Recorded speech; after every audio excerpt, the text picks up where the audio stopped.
Imagine a world where our obsession with the ocean's treasures leads us to a path of destruction. This isn't just a story from today, it's a tale told over 150 years ago. Call me Ishmael. Okay, call me Dr. K. Today we're exploring Moby Dick, a classic novel written by Herman Melville in 1851. This isn't just a story about a man chasing a whale, it's much, much more.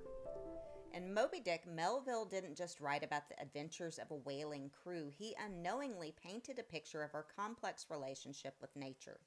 A picture that speaks volumes, even in our modern times. Think about it. Our world today faces significant environmental challenges. Through Moby Dick, we can see how our ancestors' actions and attitudes towards nature mirror our own, and we can learn something vital about how to move forward.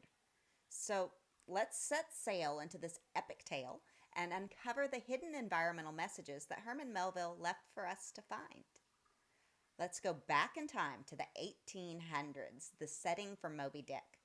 The ocean was like a giant supermarket, but ships hunted for whales instead of groceries. Whaling wasn't just a job, it was a huge business. Whales were hunted for the oil, which was super important back then. Melville wrote, "Whale oil is used for 1,000 peaceful purposes." How peaceful depends on whose perspective, perhaps not from the whale's point of view. Nonetheless, whale oil lit lamps and made candles. It was like the oil or electricity we depend on today.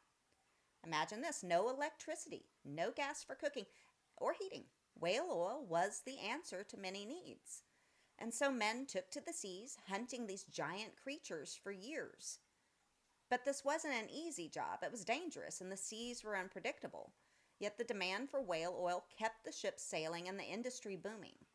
In Moby Dick, Melville shows us this world, a world where the ocean's giants were hunted without thinking about tomorrow, a world that reflects our own history of taking from nature, often more than we should. As we think about this, let's remember the lessons from our past and how they shape our view of nature today. Now, let's talk about how Moby Dick shows our relationship with nature. Picture the vast, mysterious ocean that Melville describes. It's full of amazing creatures, especially whales, which are shown as both majestic and mighty. Moby Dick was white as a mountain of ice, a grand, ungodly, godlike man. Melville paints the sea as a living world, one that demands respect, but there's a twist. While he shows us the beauty and power of the ocean, he also tells us a story of how humans use it. The whales aren't just animals in the story, they're treasures to be taken. Now, let's talk about Captain Ahab, our main guy in the story. He's not just chasing a whale. He's like a symbol of how people want to control and conquer nature. Ahab's quest to catch Moby Dick, the giant white whale, is more than a mission, it's an obsession. Ahab sees Moby Dick as the ultimate challenge, something to be defeated. His quest shows how far humans will go to prove that they can conquer nature, but it's not just about winning. It's about how this desire can turn dangerous for both the person and the environment. Through Ahab's story, Melville is giving us a warning. He's showing us that when we try too hard to dominate nature, we can lose ourselves and harm the world around us. So what can we learn from this? It could be about finding a balance with nature, respecting its power while living alongside it. Let's connect the dots between Captain Ahab's chase for Moby Dick and the environmental challenges we face today. Ahab's obsession with the white whale is much like how we sometimes treat our planet. Think about it. Ahab's relentless pursuit of the whale, no matter the cost, is like how we often go after natural resources.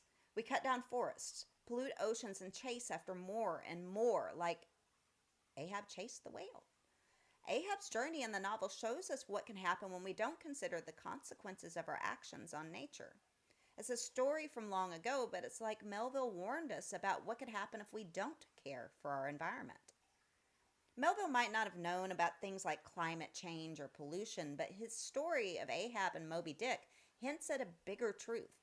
When we take too much from nature and don't respect its balance, we end up hurting the planet and ourselves. So, what can we learn from Moby Dick about our relationship with the environment? It's about understanding the impact of our actions and thinking about living in harmony with nature instead of fighting against it. And as we reach the end of our journey, let's visit a striking quote from Moby Dick. He piled upon the whale's white hump the sum of all the general rage and hate felt by his whole race from Adam down. And then, as if his chest had been a mortar, he burst his hot heart's shell upon it. This vivid imagery captures more than just Ahab's fury. It symbolizes the depth of human emotions and actions projected onto nature. Melville, through these words, is not just telling us about Ahab's personal vendetta. He's painting a broader picture of humanity's often destructive relationship with nature. It reflects how our collective actions, fueled by desires and disregard, have consequences for the natural world. Today, as we struggle with environmental challenges, this quote reminds us to look inward and question our own relationship with nature. Are we, in our pursuit of progress and dominance, piling our rage and hate onto nature as Ahab did with Moby Dick? And if so, can we learn to change our course and respect and protect the world we rely on? Melville's Moby Dick offers us not just a tale of adventure and conflict, but a lens to view our own world, a call to action, urging us to forge a better, more sustainable relationship with our planet. And as we close this chapter, let's carry this message with us and strive to be more mindful stewards of the earth.